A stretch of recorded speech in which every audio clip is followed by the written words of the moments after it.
Aquele que está em Cristo, nova criatura é.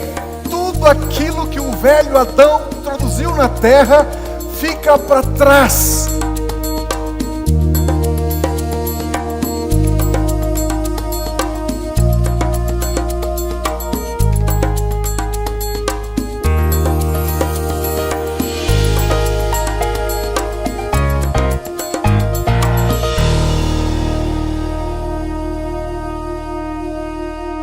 Queremos cumprimentar você, queremos desejar a você a doce paz do nosso Senhor Jesus. É muito bom estar neste programa, Tempo de Comunhão, entrando na sua casa, entrando aí no seu lar, algumas pessoas nos assistindo num quarto de hotel, mas eu tenho certeza que a mensagem que você vai ouvir hoje é uma mensagem que vai edificar você, levar você a vencer as adversidades que você julgava não ser possível vencer. É muito bom estar aqui com você neste programa Tempo de Comunhão. Que bom estarmos e entrarmos no seu lar mais uma vez. Que a paz e a graça do nosso Senhor e Salvador Jesus Cristo esteja sobre a sua vida. Amém. Interessante que Jesus Cristo, certa feita, foi abordado por um homem e o homem estava passando por um momento muito difícil. E Jesus então se prontificou em ajudá-lo, em socorrê-lo. E ele disse o seguinte: Senhor, basta uma palavra, basta apenas uma palavra e a situação vai mudar completamente. Que confiança, que fé, que certeza no poder de Cristo Jesus. Nós hoje temos uma mensagem que fala exatamente disso, mais do que vencedor, o poder, a nossa fé no poder de Cristo Jesus. Eu quero convidar você agora, na sequência do programa, a ouvir uma música gospel, uma música evangélica que vai abençoar você e logo a seguir esta mensagem, mais que vencedor.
Venha comigo, por gentileza, Romanos, capítulo de número 8. Nós queremos ler de 31 a 39. Que diremos?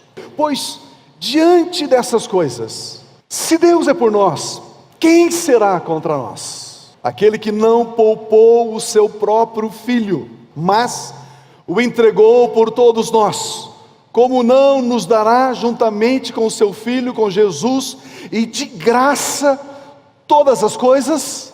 Quem fará alguma acusação contra os escolhidos de Deus? Pois é Deus quem os justifica.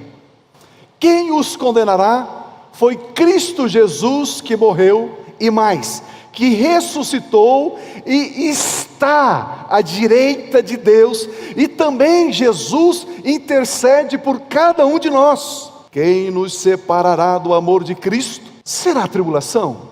Talvez a angústia, ou algum tipo de perseguição, ou a fome, ou a nudez, ou o perigo, ou a espada. Como está escrito, por amor de Cristo, por amor de Deus, enfrentamos a morte todos os dias. Somos considerados por muitas pessoas como ovelhas destinadas ao matadouro. Mas, em todas estas coisas, somos mais que vencedores, mais que conquistadores, por meio, através de Cristo Jesus, daquele que nos amou. Pois eu estou convencido, eu estou certo, de que nem a morte, nem a vida, nem anjos, nem demônios, nem o presente, nem o futuro, nem quaisquer poderes, nem altura, nem profundidade, nem qualquer outra coisa na criação, ouro, prata, diamante, nenhuma outra coisa na criação será capaz de nos separar do amor de Deus que está em Cristo Jesus, o nosso Senhor. Aleluia, aleluia, aleluia. O versículo que está ancorando este pensamento, esta revelação, esta declaração divina, estas verdades, é o versículo 37 que diz: mas em todas essas coisas nós somos mais do que vencedores. Posso ouvir um amém? Amém. Queridos, precisamos entender que, pelo fato de nós habitarmos num mundo cercado de problemas, desafios, lutas, tribulações, perseguições, vários tipos de escassez, este meio ambiente tem influenciado a nossa vida, e em muitos momentos, estas coisas circunstanciais, mesmo que transitórias e passageiras, elas têm afligido profundamente a nossa concepção da vida, a nossa percepção, a nossa avaliação da vida, e muitas vezes nós estamos reputando como estas coisas sendo mais valiosas e verdadeiras do que a palavra de Deus. A palavra de Deus diz: nós somos mais que vencedores. Já inicia um conflito nas nossas mentes. Lutas, problemas, fracassos, tropeços, derrotas. E você diz: mas será que isto é assim mesmo? Porque o ambiente em que estamos inseridos tenta desacreditar a veracidade da palavra. Você está sentado na cadeira, estou sentado na cadeira, confortável, amém, glória a Deus.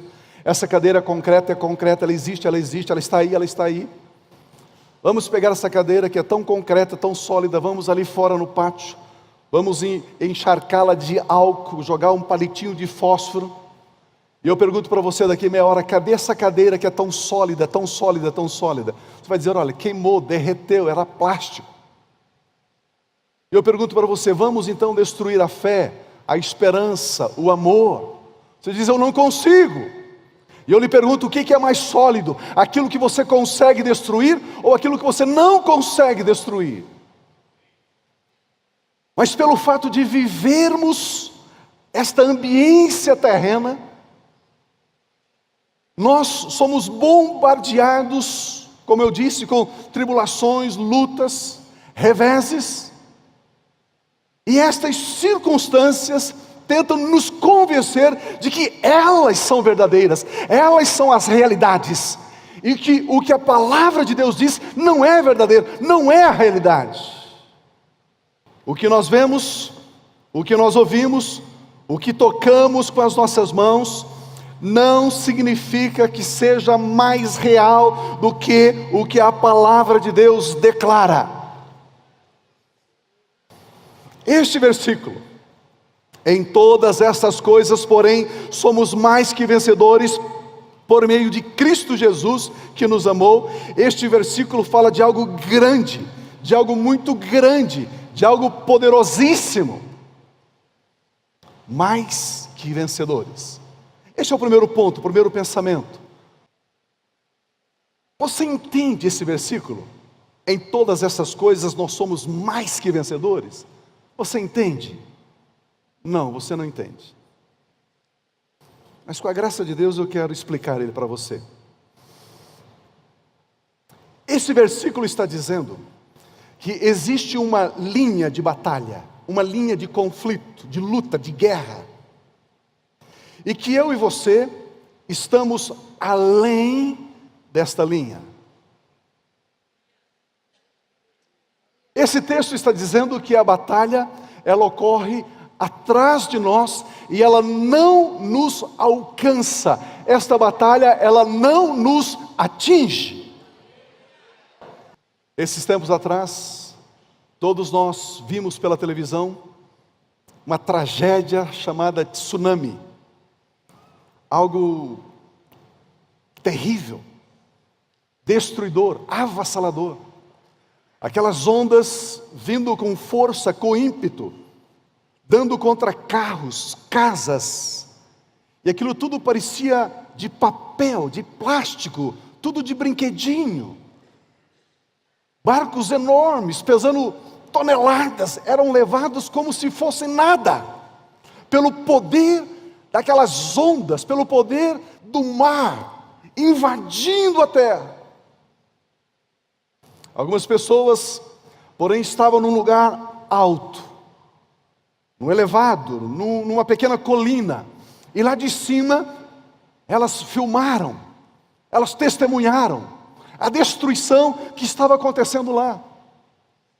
E por mais forte, mais poderosa que fossem aquelas ondas, como de fato eram, aquelas ondas não conseguiram chegar lá em cima, na montanha, na colina. Aquelas pessoas não foram atingidas.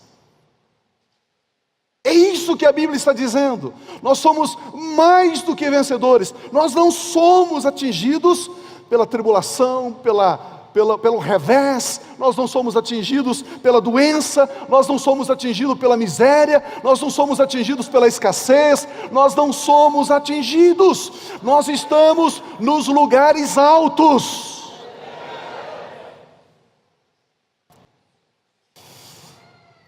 Mais que conquistador, significa que as lutas não são suficientemente fortes para nos desafiar. Nós estamos num nível além da batalha, fomos colocados além da linha da batalha. A palavra de Deus é um espelho. Nós devemos confessar o que a palavra mostra, o que a palavra revela, o que a palavra reflete, e não o que os nossos olhos veem circunstancialmente, e não o que os olhos veem em nós mesmos. Eu creio que a maioria de nós temos espelhos em casa. E se você tem aquele espelho grandão lá no guarda-roupa, no banheiro, no quarto, ele é um dos motivos da intriga quando você, marido, quer sair e a mulher quer ficar olhando no espelho. Não é? Aí você chega lá e olha no espelho e diz: espelho, o que você tem que a minha esposa passa tanto tempo diante de você? Agora, quando a esposa sair de lá, o homem, vá lá e dê uma olhadinha no espelho. Você vai ver você. Quando você olhar para você, você estará vendo uma sombra ou você estará vendo uma essência? Aleluia. Uma sombra ou uma essência? Uma sombra, não uma essência. A palavra de Deus nos diz que esta matéria, este corpo físico, com o passar do tempo ele envelhece. A Bíblia usa a palavra corromper, estragar, envelhecer. Você olha e diz, mas há 10 anos atrás eu não tinha essa ruga aqui. Eu não tinha esse pé de galinha aqui. Agora eu tenho um galinheiro aqui. Mas a palavra de Deus diz que, embora esse nosso homem exterior, essa carcaça, ela envelhece com o passar do tempo, a Bíblia diz que o nosso homem interior, a nossa essência, ela se renova a cada dia. Significa que ela fica mais forte. O nosso homem interior fica mais forte, mais sábio, mais cheio de fé, mais cheio de confiança, mais cheio de autoridade, mais que vencedor.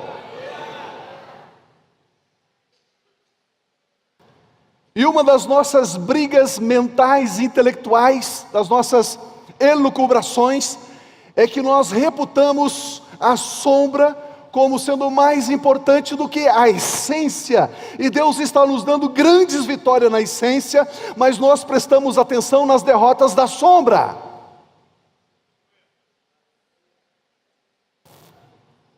Aleluia.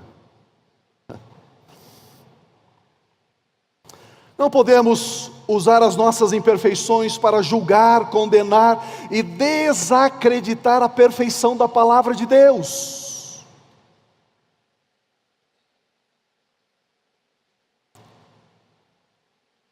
Meu irmão, se eu pudesse, olho no olho, sentar diante de você, olhar nos teus olhos, eu lhe daria um conselho: nunca, nunca, nunca, 1000 vezes nunca, questione a palavra de Deus. Ela é a palavra de Deus. Passarão os céus e a terra, mas a palavra de Deus permanecerá para sempre e sempre e sempre e sempre. Daqui a 100 anos, daqui a 1000 anos, daqui a milhões de anos, daqui a bilhões de anos, é esta mesma palavra que estará governando a existência de todos os seres. O fato de eu passar por uma tribulação, isso não me dá o direito de olhar para a Bíblia e dizer: não, Deus, mas eu não concordo, eu não aceito, por quê? As minhas imperfeições, os meus tropeços, os meus erros, as minhas falhas, não podem questionar a santidade, a veracidade, a integridade da palavra de Deus. Ela é a palavra de Deus, ela permanece para sempre. Jesus Cristo disse: as palavras que eu vos digo são espírito e vida, zoe. Veja, preste atenção nesse exemplo. Olha isso aqui. Pelo fato de alguém sofrer de uma enfermidade, essa pessoa, esse alguém, não pode afirmar: Deus não quer me curar. Ah, Pio, mas nem todos serão curados. O fato da pessoa estar sofrendo de uma enfermidade, ela não pode dizer: é da vontade de Deus essa enfermidade. Conversa comigo em cima daquele texto de 2 Reis 13:14. Olha o que o texto diz: ora, Eliseu estava sofrendo da doença da qual morreria. E muitas pessoas enviam e-mail para mim e dizem: Pio, me explica isso. Se o grande profeta Eliseu foi acometido de uma doença, de uma patologia, ele não foi curado, ele morreu por causa daquela doença. Imagina eu.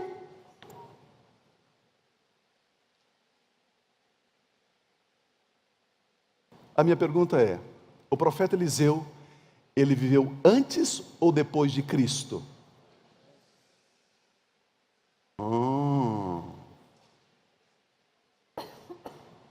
Vamos ler ali no telão, por gentileza? Mateus 8, 14 a 17. Entrando Jesus na casa de Pedro, ele viu a sogra de Pedro, a sogra deste, de cama. Ela estava com febre. Tomando-a pela mão, a febre a deixou e ela se levantou e começou a servi-lo. Ao anoitecer, foram trazidos a ele, a Jesus, muitos endemoniados, e ele expulsou os espíritos malignos com uma palavra e curou todos os doentes. Todos os doentes. Se ele curou os doentes, é a vontade do Pai que os doentes sejam curados. Não é claro isso? Simples, óbvio, ok? Olha o versículo seguinte. E assim se cumpriu o que fora dito pelo profeta Isaías. Ele, Jesus, tomou sobre si as nossas enfermidades e sobre si levou as nossas doenças. Eliseu viveu antes ou depois de Cristo? Antes. Cristo já havia levado as nossas dores, enfermidades e doenças? Sim ou não? Não. Por isso ele morreu com a doença que ele sofreu. Só que eu e você, nós estamos do lado de cá do Calvário.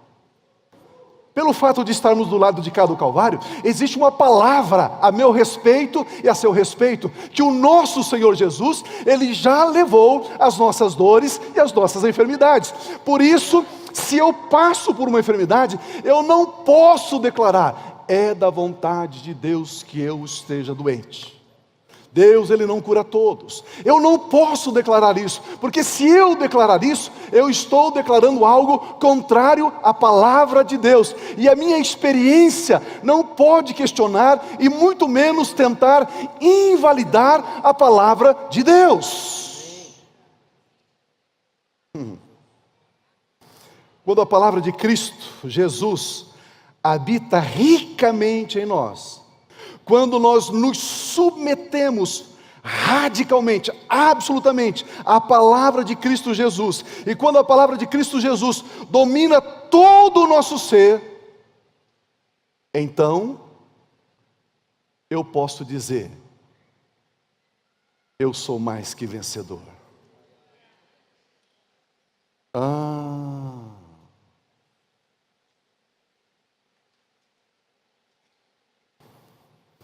Mas em todas estas coisas, nós somos mais que vencedores. Quando, Pio? Quando a palavra de Deus, Colossenses 3,16, a parte A do versículo, olha o que diz lá. Habite ricamente em vocês a palavra de Cristo. Quando isso passa a ser verdade na minha vida e na sua vida, o texto de Romanos 8,37 que diz: mas em todas estas coisas nós somos mais do que vencedores. Isto passa a ser verdade. Por quê? Porque a palavra de Deus, ela está acima das experiências, acima das lutas, acima das circunstâncias.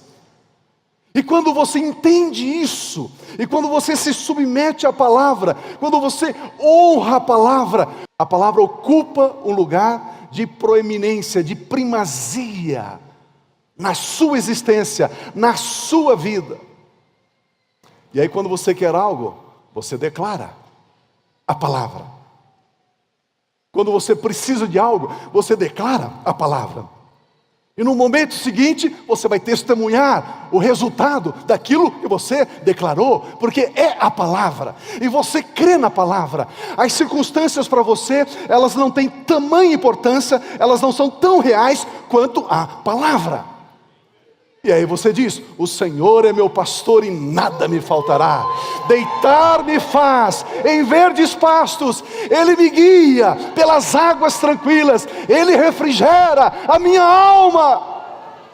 Porque você crê na palavra e não nas circunstâncias. Eu tenho certeza que essa mensagem está edificando você, fortalecendo você. É muito bom poder levar até você este programa, esta mensagem, não é uma mensagem de homem, não é uma mensagem de uma igreja, de uma religião, não. É a palavra de Deus entrando no seu coração e levando você a níveis de conquista que você jamais poderou imaginar que poderia alcançar. Vamos orar? Vamos falar com Deus para que Ele abençoe o seu coração. Pai, obrigado. Obrigado pelo dia, obrigado pela vida, obrigado pela Bíblia. É um luxo podermos ter a Bíblia em nossas mãos. Senhor, o Senhor conhece agora cada pessoa que está orando conosco, que está sintonizada conosco. Aquela pessoa que precisa de saúde no físico, nós liberamos a palavra de que Cristo Jesus já levou as nossas dores, as nossas enfermidades. Pessoa que precisa de libertação de algum cativeiro, algum trauma, alguma fobia, alguma depressão, síndrome do pânico. A tua palavra diz que Jesus se manifestou para destruir as obras do diabo. Pai, nós semeamos agora uma mensagem de vida, de saúde, de alegria, de harmonia, de paz. Nós semeamos agora sementes de comunhão contigo na pessoa de Cristo Jesus. Pai, com gratidão, em nome de Cristo Jesus é que nós oramos. Nós queremos convidar você para participar do nosso culto, você e a sua família, você e toda a sua casa. Venha, agora às 9 horas da manhã, às 9h30 da manhã, nós temos a celebração. Se você não puder vir pela manhã, venha à noite, às 18 horas, 6 horas da tarde. Eu tenho certeza que valerá a pena. Dê uma outra cor, uma outra roupagem ao seu domingo. Mude a roupa, mude a cor do seu domingo. Eu tenho certeza que você terá uma semana extraordinária, cheia de fé, cheia de paixão por Deus, porque esta é a vontade, este é o coração de Deus para conosco. Deus abençoe você ricamente em nome de Cristo Jesus. Amém.